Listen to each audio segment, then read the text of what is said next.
Hello and welcome back to Pandemic Playground with Dave. So it's been quite some time, but we have another experiment for you guys, and that is, can we make a small rover fit through a door? Let's get started. Alright, so this is going to be kind of ridiculous, but it had to be done. I was curious to see if we could build a rover that could fit through a door while I'm on it, or riding it, basically. Of course, the biggest doors we could find is going to be the hatch and this door right here, the sliding door. We could try other doors too eventually, but I think because these have the biggest opening, we have better success rate that way. So everything is kind of pre-built already, but just to showcase some of these little small saddle-like rovers. And of course, you could probably get away with the rover cockpit as well, because it is actually quite small, just like the saddle.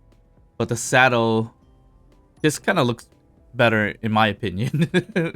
All right, so we're gonna take the original one. This is a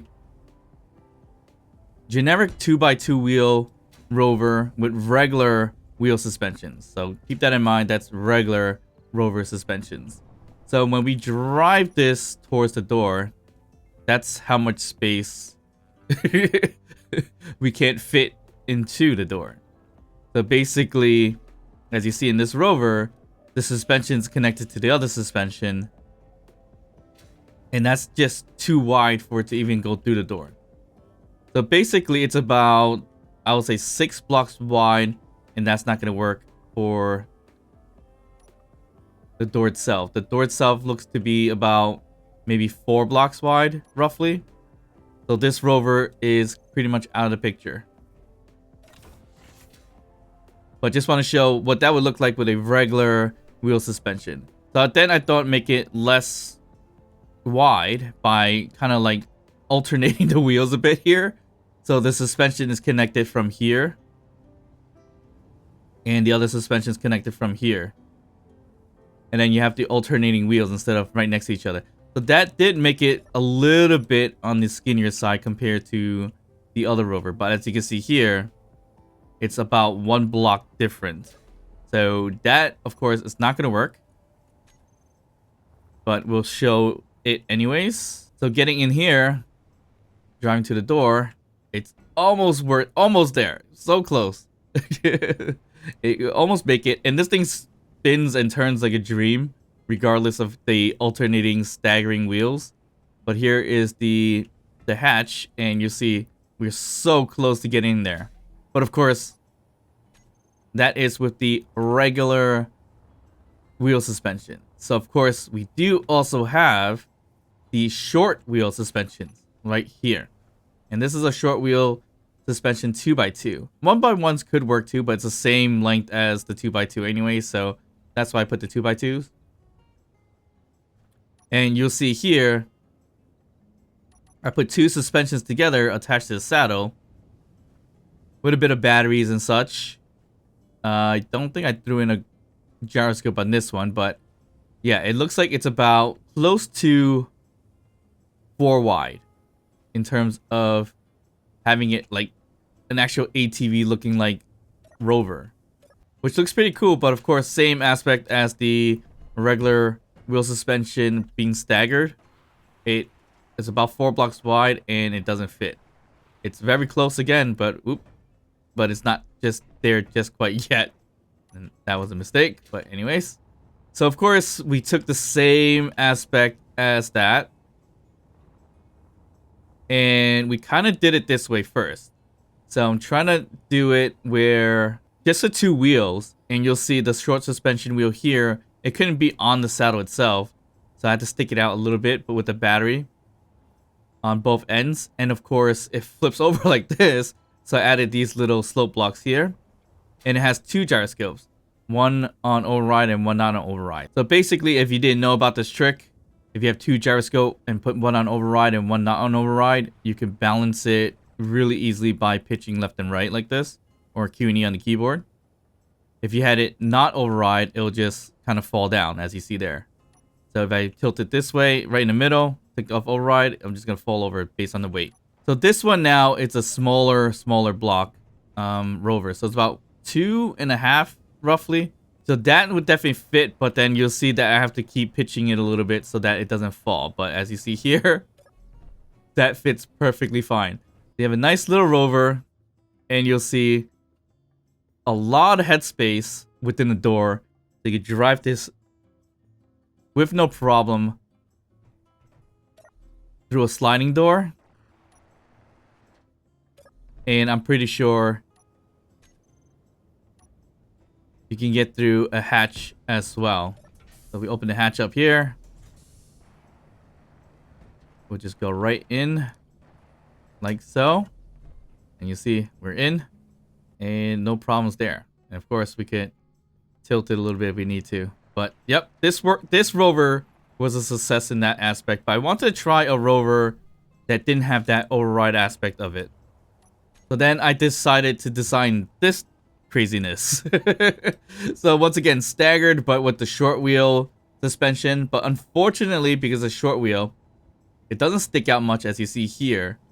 So the batteries, well, I could put any block, but batteries was the kind of best choice to kind of power it anyways. So I had to stagger it this way, but it is 3 blocks away from the suspension for each one. So it's a really, really long rover, but you could get away with 1 gyroscope on this. I put 2 just for the weight purposes, and this thing balances out pretty well. It looks ridiculous as you see here, but it works okay. But of course, that can happen as well. But of course, when that does happen, you put on the override for 1 gyroscope, turn it off, and you fix that there. So spinning this thing is, or turning this thing I should say, is not the best thing in the world. But as you can see here, if I go in the door, it is perfectly fine. But it is, once again, one long rover for something like this. But again, successful rover with the staggering short wheel suspension. And then I decided to do this, which of course doesn't work because we already know this width doesn't work too well. But I wanted to try something where we have frictionless 1x1 wheels on the bottom. So as a test, I did this little saddle rover with the suspension 1x1s, and this is the short suspension as well. But this is a short suspension 1x1. Gyroscopes in the front just for the weight, because everything else in the back is a bit heavy, and all the power is in the rear wheels. So I put the friction on 1x1s to basically 0. Put the strength at 100, height offset at negative 32. Well, we could change that to the middle if we need to. Actually, no. We put it all in the front just in case. And we took everything else out too. Steering, propulsion, brakes, air shocks, things like that. The 2x2 wheels, that I pretty much left by default, most of it. Except for strength, put it to 35. Height offset went to negative 32. 50% friction. We could do a little bit more if we want to. But I'll leave it as that. So basically, I was just testing out to see if we could even turn something like this. So it looks like the only thing with this is that the rear wheels doesn't really touch the ground too well. I think I played around with friction at 100% and a little bit more strength. So then the back wheels have more ground touching, I would say. Or some kind of, or just touching the ground basically so that we could turn it. Then this way, as you see here, it's not the easiest thing to turn because there's no maneuverability back here, basically. So if we put a little bit more weight in the back, probably it'll be okay. So if I pitch this thing upwards, it might help a little bit. No, not really. But if we did override and did this, we can have that. But it's still not going to turn that well because it just doesn't work too great this way, as you see here. So as a concept, this didn't really work that well. But of course, I decided to make it anyways with a staggered wheel, kind of combined with that 2-wheeled motorcycle-ish thing. But here you'll see that I added the 1x1 short wheel suspension down on the bottom, have the staggered short wheel 2x2s up front, and this thing is a little bit more stable in terms of turning left and right, as you see here. Until we get up into a ramp where that causes a problem. But we turn on override, we'll be fine. And we turn that off. So basically, turning this and driving this is a little bit better, without having to have the double gyroscope one with override. And this thing is basically a 2-block wide system. And of course, once again, fits through the door with no problem. And it barely flips over. The only time it flipped over was basically when I turned too hard like that or going through a ramp. And honestly, I should just copy this more than anything else. But yeah, those are the ones that works out really, really well as a design purpose to make it a 2-block wide system. So the shortest I can get it is probably this one here, which is about 1, 2, 3, 4, 5, 6, 7, 8, 9 blocks, maybe 10, let's just say, wide or long, and 2 blocks wide basically. 2.5 blocks, probably. Nope, 2 blocks. But if you didn't want to deal with the friction piece down here, you'll deal with the override gyro over here, which you just gotta kind of tilt it as much as possible to get it stable. Or you go super long like this one. So basically the whole entire test was kind of showcasing this one here. As you'll see that if I'm driving this without the override, it's actually not that bad. And I'm going about 30 meters per second. Turning it can be a little scary, but it still kind of works out a little bit. Oop, guess not. But once again, just turn on the override to get that fixed. But it's not too bad, but not perfect either. I think your best bet is keeping that override on so you don't flip over. But I think the very long one is the most stable because it has 4 wheels, so 4 points of contact. And it's long enough that it won't kind of flip you over too easily. So as you see here, I'm making these wide turns, I'm not flipping over. Only because it's long. So in terms of like mobility with things like this, or this 2x2 width rover, probably go with this one. But again, I would probably prefer this one a little bit with the frictionless 1x1 and the gyroscopes if needed. So it's not always needed, but if needed. All right, so other than these doors, I didn't even test out any other doors, to be honest. So let's give that a shot. So other doors that can be put in Space Engineers is going to be this door here. It's going to be an off... Well, these are the same doors. There's offset door versus that one. And then you have the sliding door and the hatch. So that's the only ones that you can really kind of do with. So let's see if we get through this one. This one, I kind of doubt it. It kind of looks like a 1.5 block wide system. So if we were to try, we'll grab the 2 wide. Ooh, that's fairly close actually. So let's see if we could fit under these circumstances. Right there, as you can see, fits almost perfectly. There's a little bit of space left, but I'm actually really, really surprised that this is actually working out fairly okay. So you can make a rover to fit through these doors. Basically, any large grid doors in this case. That's actually pretty interesting. I wasn't expecting to fit through an offset door or this kind of door. Was the offset door a little bit wider than the regular door? It looks like it is, but I don't really think it is.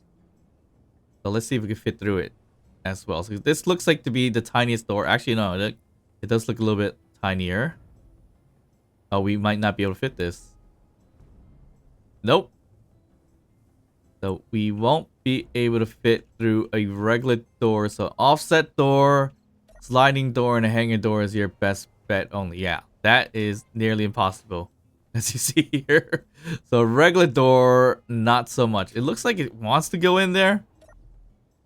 If I get it perfectly right, can I shove it in there? It kind of seems like it wants to go, but maybe we wiggle the wheel a little bit, we'll get in there. Okay, I think I just got it stuck. So, yeah, that didn't work out. I mean, it looks like there's some space left too, so I'm basically stuck in here anyway, so that doesn't seem to work okay. So right, so that definitely doesn't work. All right, so to answer the question, yes, we can make a small enough rover to fit through a door. Now, we found out that we can do it. What happens if we close the door on it? I don't think a hangar door would actually close when there's something there, but let's just double check. No. It doesn't want to close because it's something in the way. Same with these doors. They don't necessarily close when you have something inside it as well. But here, we'll double check just in case. Alright, got that in there. Yeah, as you hear it, it doesn't want to close because there's something in the way. But I think a sliding door is way different.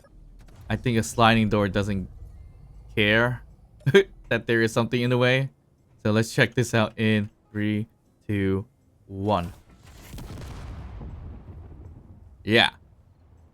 That door will slice your rover in half as it did here. But all the other doors are pretty safe. But thank you guys for watching. If you like this episode, please like and subscribe. Don't forget to drop a comment down below, even to say hi. And as always, I'll see you guys next time. Bye.